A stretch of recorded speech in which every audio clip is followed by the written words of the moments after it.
12 MIPA ya, berjumpa kembali dengan Bapak Ahmad Isnaini pada pembelajaran matematika peminatan ya. Jika yang kemarin kita sudah belajar tentang penggunaan ya turunan fungsi trigonometri untuk menentukan nilai maksimum dan minimum. Kali ini juga kita masih menentukan nilai maksimum dan minimum, tapi dengan merubah bentuk A sin X ditambah dengan B cos X ya. Tujuan pembelajarannya agar kalian bisa menerapkan konsep ya merubah bentuk untuk menentukan nilai maksimum dan minimum dari suatu fungsi trigonometri ya. Pembelajaran ini akan dimulai dari masalah. Jadi perhatikan ya video yang akan Bapak sampaikan ya.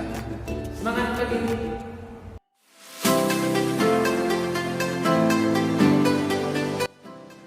Pertemuan 2 tentang mengubah bentuk. Lihat bukunya di halaman 190 ya. Mengubah bentuk ini identik dengan menentukan nilai maksimum dan minimum suatu fungsi trigonometri ya. Nah, misalkan ada 2 contoh berikut. Tentukan nilai maksimum dan nilai minimum dari fungsi A dan fungsi B. Untuk yang fungsi A, ini cukup gampang ya. Ingat bahwa yang namanya dia maksimum, seperti pertemuan pertama, berlaku bahwa turunan pertama sama dengan 0. Berarti cukup turunkan 2 sin, turunan sin 2 cos X. 2 cos, turunan 2 cos, min 2 sin X. Nah, ini sama dengan 0. Pindahkan 2 cos X sama dengan 2 sin X. Habis deh duanya. Tinggal cos X sama dengan sin X. Sama-sama kita bagi dengan cos. Dibagi dengan cos X, dibagi dengan cos X. Maka diperoleh nanti di sini yang namanya tangen X ya sama dengan 1. Atau X sama dengan 45 derajat. Sehingga nilai maksimumnya gantikan X-nya dengan 45. Berarti 2 sin 45 tambah dengan 2 cos 45. Maka menjadi 2 kali setengah akar 2 tambah 2 kali setengah akar 2. Habis ya. Akar 2 tambah akar 2 menjadi 2 akar 2. Nah, ini bisa kita kerjakan seandainya ini sama. Ya, 2, 2, 1, 1. Jadi dia bisa saling menghabiskan. Sekarang bagaimana jika ini 5 dan 12? Nanti dia tidak merupakan sebuah sudut istimewa, sehingga tidak bisa dikerjakan dengan membagikan seperti ini. Ya, makanya kita menggunakan namanya mengubah bentuk. Seperti apa mengubah bentuk?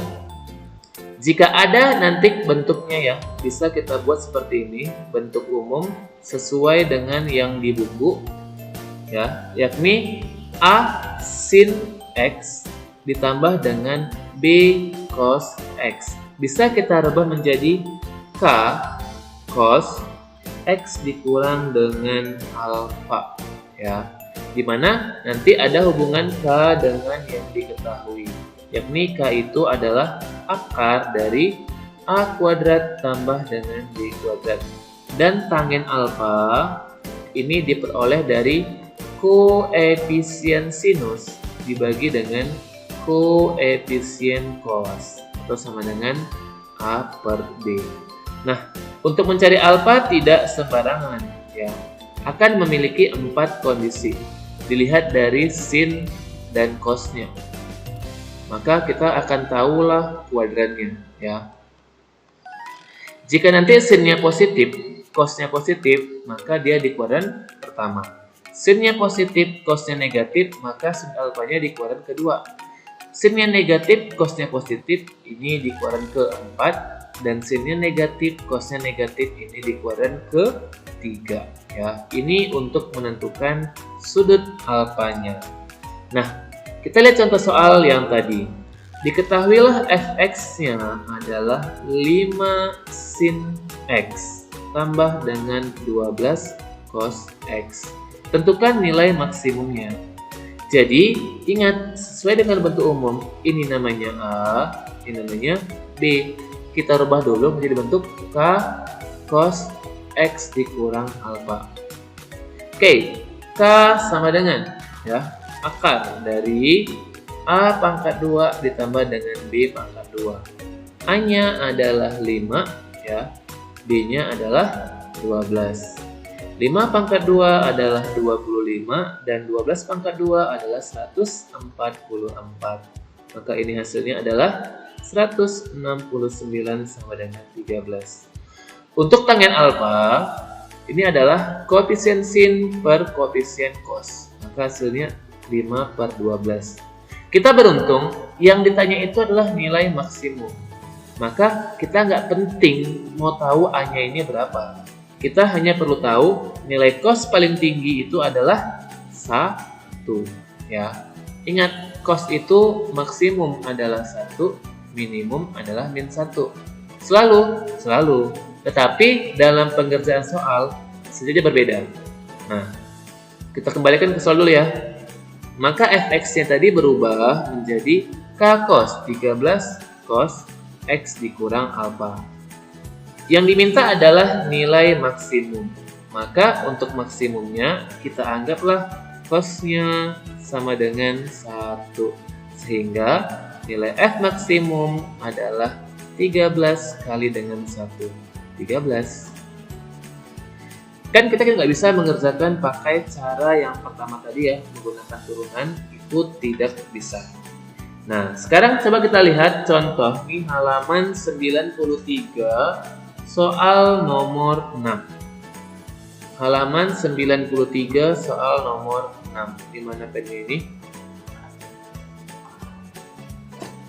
Oke, kita hapus dulu ya. Halaman 93 nomor 96. Nomor 6. Oke.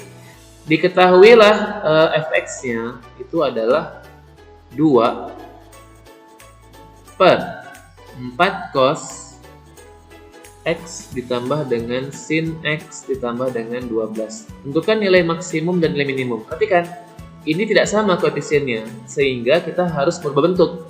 Sin x ditambah dengan 4 cos x harus kita rubah ke bentuk k cos x dikurang alfa. Ingat, karena diminta hanya nilai maksimum dan minimum, maka kita hanya perlu si k. K adalah akar dari a kuadrat ditambah dengan b kuadrat.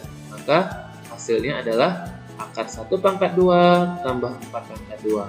Akar 17.